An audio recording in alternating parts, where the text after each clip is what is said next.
क्रांतीवीर नागनाथ अण्णांचा आंदोलनाचा आजचा 43वा दिवस.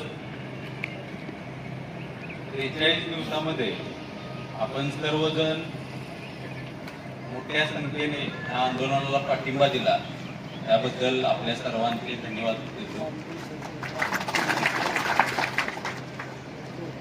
गेले वर्ष 2 वर्ष जेव्हापासून कारखान्याच्या किंवा संस्थांच्या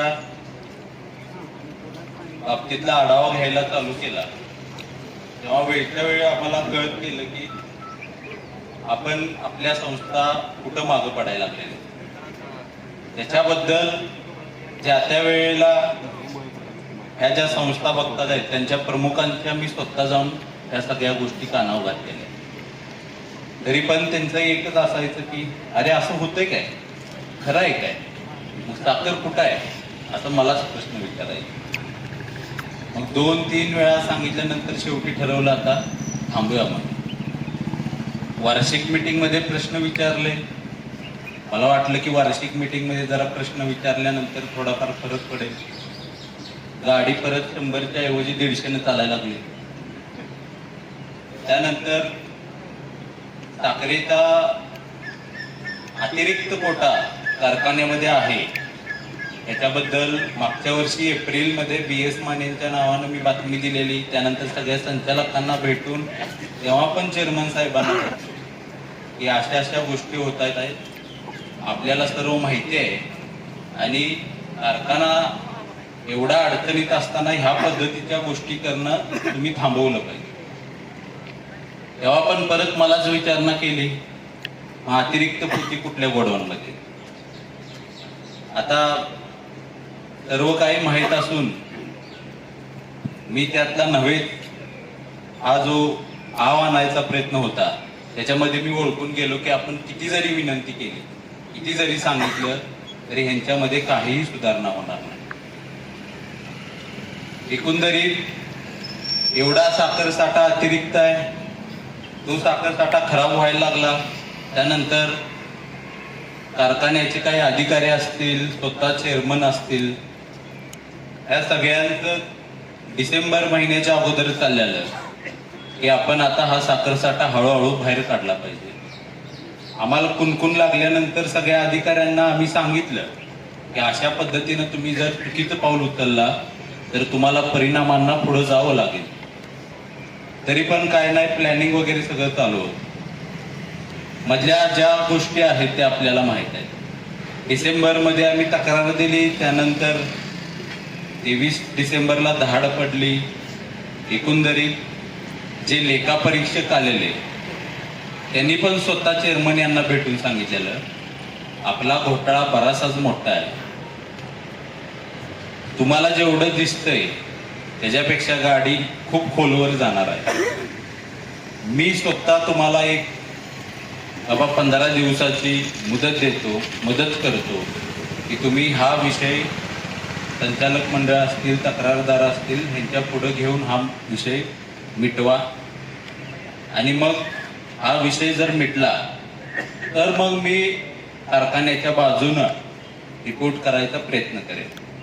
पण त्यांना पण महिनाभर खेळवत ठेवलं. मध्ये 5-6 महिने 2-2 दिवसातून घरी पण येत होते. मध्ये इलेक्शन आले. इलेक्शन नंतर त्यांना वाटलं की आता त्यांचं नाटक चाललेलं ते फक्त इलेक्शनसाठी चाललेलं, यांचं नाटक चाललेलं ते फक्त इलेक्शनसाठी चाललेलं आणि आता हे सगळं थांबलंय. त्यानंतर पण मुंबईच्या बऱ्याचशाच वाऱ्या झाल्या, तिथं कुणी काही दाद लागून दिली नाही. 28 फेब्रुवारीला संध्याकाळी रात्री 2 वाजता महाराष्ट्राचे मुख्यमंत्र्यांना ते भेटले. त्यांना सांगितलं की भाजपमध्ये मी प्रवेश करतोय आणि माझ्या ह्या सगळ्या चौकशी थांबवा. त्यानंतर 1 मार्चला चंद्रकांत दादांनी मला आणि भाऊंना इस्लामपूर सांगलीमध्ये विश्राम आपलं रेस्ट हाऊसला बोलवून घेतलेलं. भाऊ त्यांच्या कामात होते, ते काय आले नाहीत. मी आणि माझ्या बरोबर वरुण होता. आम्ही जाऊन भेटून वगैरे आलो. दादांनी विचारलं, चंद्रकांत दादांनी विचारलं, काय आहे तुमचं नक्की, कशामुळे हे चालू झालंय. दादांना कारखान्याची एकंदरीत आर्थिक परिस्थिती आणि बऱ्याचशाच वर्षापासून ज्या भानगडी चालल्यात त्या एकंदरीत कानावर घातल्या. दादांना ह्या गोष्टीतली डेप्थ कळाल्यानंतर ते आम्हाला म्हटले, बाबा आम्ही काय भाजपमध्ये ह्यांना घेणार नाही, आणि अशा परिस्थितीमध्ये आम्ही जर भाजपमध्ये ह्यांना घेतलं तर भाजपची प्रतिमा अशी होईल की घराघरात भांडणं लावणारा हा आता भाजप निर्माण झालेला आहे. त्याच्यामुळे तुम्ही परत एकत्रित बसून मिटवा. तुमचं जर सगळं मिटलं तर मार्चच्या दुसऱ्या आठवड्यामध्ये, तेव्हा अधिवेशन चालू, मार्चच्या दुसऱ्या आठवड्यामध्ये मी फडणवीस साहेबांची वेळ घेतो आणि त्यामध्ये पुढच्या आपण सगळ्या एकंदरीत हे कसं थांबलं पाहिजे आणि मग काकांचा भाजप प्रवेश याच्यावर आपण चर्चा करू. त्यानंतर 2 आठवडे काय वाट बघितली, काय पण वरून काय तसा काय फोन वगैरे काय आला नाही. 16 मार्चला तोते साहेबांनी, म्हणजे जे लेखापरीक्षक होते, त्यांनी तो अहवाल सादर केला आणि एकंदरीतच तो अहवाल सादर झाल्यानंतर आपल्याला तो एप्रिलच्या पहिल्या आठवड्यामध्ये, कारण अहवाल सादर केल्यानंतर त्याची छाननी वगैरे होते आणि तो मग तक्रारदारांच्याकडे दिला जातो. त्यानंतर एकंदरीतच अहवाल आल्यानंतर आता आम्ही ठरवलं की बाबा अहवाल आलेला आहे आणि आता थांबायचं नाही. 10 एप्रिलला दादांनी आपल्या शाळेत मीटिंग बोलवली. त्या मीटिंग नंतर आपलं ठरलं की 20 तारखेला बाबा 1 आठवडा अजून त्यांना मुदत देऊया आणि 20 तारखेपासून आपण आंदोलनाला बसू. एकंदरीत आंदोलनातून काय काय गोष्टी बाहेर आलेल्या आहेत हे आपल्या सर्वांना माहितीच आहे. ॲग्रीनित्यम असेल, साखर चोरीचा ह्या भानगडी गेल्या 10 वर्षातल्या असतील, इतर टेंडरमध्ये स्वतःचं मार्जिन ठेवणं, परचेसमध्ये कमिशन ठेवणं, बाजारला अतिरिक्त फायदा कसा संस्थेकडून होईल याची वेळोवेळी खात्री त्यांच्याकडून घेतली गेली. पेट्रोल पंपाचा विषय असेल, साखरेचा विषय असेल, बरेचसेच विषय आपल्या समोर आले.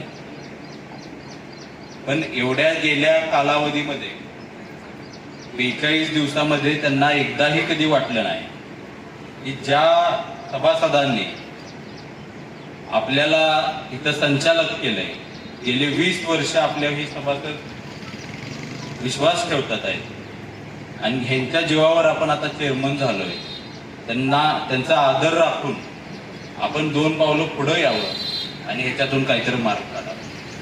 प्रत्येक वेळी चर्चा झाल्या, चर्चेत एक बोलायचं, बाहेर एक बोलायचं, अगदी परवापर्यंत पण चर्चा झाल्या. त्या चर्चेतून पण सांगितलेलं आम्हाला की सोमवारी सकाळी माझा 10 वाजता राजीनामा असेल. पण त्या पद्धतीनं ते कुठंच त्यांनी शब्द पाळला गेला नाही. आम्ही त्या बैठकीतच सांगितलेलं, जर सोमवारी 10 पर्यंत तुमचा राजीनामा नसेल तर मात्र आम्ही सगळे संचालक आम्ही दुसऱ्या ऑप्शनसाठी पुढे जाणार आहे. आणि त्या पद्धतीनं आज आपण एकत्र जमलेलो आहे. सगळ्या संचालकांच्या बरोबर सविस्तर आमची चर्चा झाली. एकंदरीत ह्या चौकशामधून पुढं काय येणार आहे हे आता बऱ्यापैकी संचालकांना मी बातम्या पण पाठवलेल्या, हलसिद्धनाथ कारखान्याच्या संदर्भात काय काय झालेलं आहे. त्याच्यामुळे ही सगळी चौकशीची जी गोष्ट आहे ती सगळ्यांसाठी, संकुलासाठी, संचालकांसाठी अडचणीची आहे. पण शेवटी संकुल कारखाना वाचवायचा म्हणला तर काही महत्वाचे कठोर निर्णय घ्यावे लागतात आणि ते आपण वेळच्या वेळ घेतले.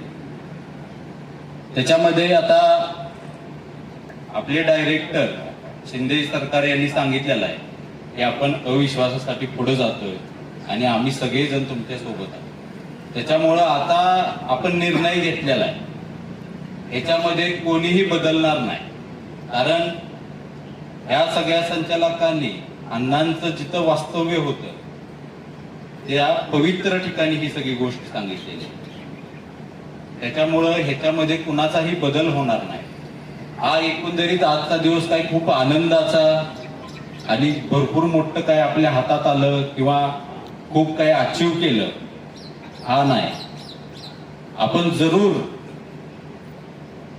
गुलाल उधळू, तोटे पण फटाके पण वाजवू, पण ते कधी कारखाना व्यवस्थित चालल्यानंतर ह्या सीझनचं 5.5 लाख टनाचं क्रशिंग केल्यानंतर हे आपण.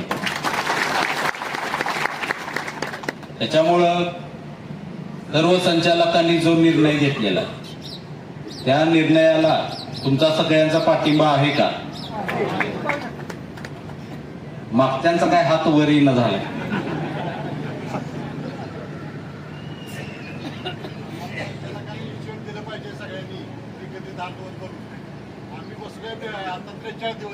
संचालक सगळे इथं आहेत, त्यांच्यामुळे त्यांच्यावर अविश्वास दाखवायला जायचं काहीच कारण नाही.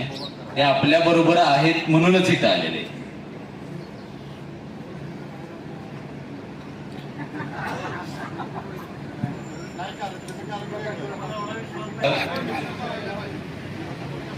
एकंदरीत कारखान्याचं सगळं कामकाज व्यवस्थितपणे रुटीनवर आलं पाहिजे. आपण किती जरी वेळ दिला तरी यातून मार्ग निघणारे नव्हते. त्याच्यामुळे ह्या कठोर निर्णयाकडे आपण वाटचाल करतोय. ह्यात कुणाचा राजीनामा होतोय, कोण पदावरनं बाजूला जातोय, ह्याच्यापेक्षा कारखाना व्यवस्थित चालणं आणि कारखान्याला गतवैभव प्राप्त करून देणं हे आपल्या सगळ्यांची जबाबदारी आहे. आणि त्याच्यामुळं आपण सर्वजण ह्या ऐतिहासिक क्षणाचे साक्षीदार होत आहे. त्याचा मला प्रचंड अभिमान आहे, त्याचबरोबर आनंद पण आहे. एकंदरीत आता भाऊच्या भाषणानंतर भाऊ सांगेलच की आपण कसं पुढे जायचं आहे. त्या पद्धतीनं वकील वगैरे असतील, आम्ही पूर्ण तयारी केलेली आहे आणि आज आम्ही अविश्वास दाखल करतो. एवढंच सांगतो आणि थांबतो. जय हिंद, जय महाराष्ट्र. तरी सुद्धा चेअरमन काय म्हणतात, असंतुष्टीत लोक बसल्यात. आता सह्या ज्या झाल्या त्या प्रत्येक गावगाव सह्याची संख्या बघितली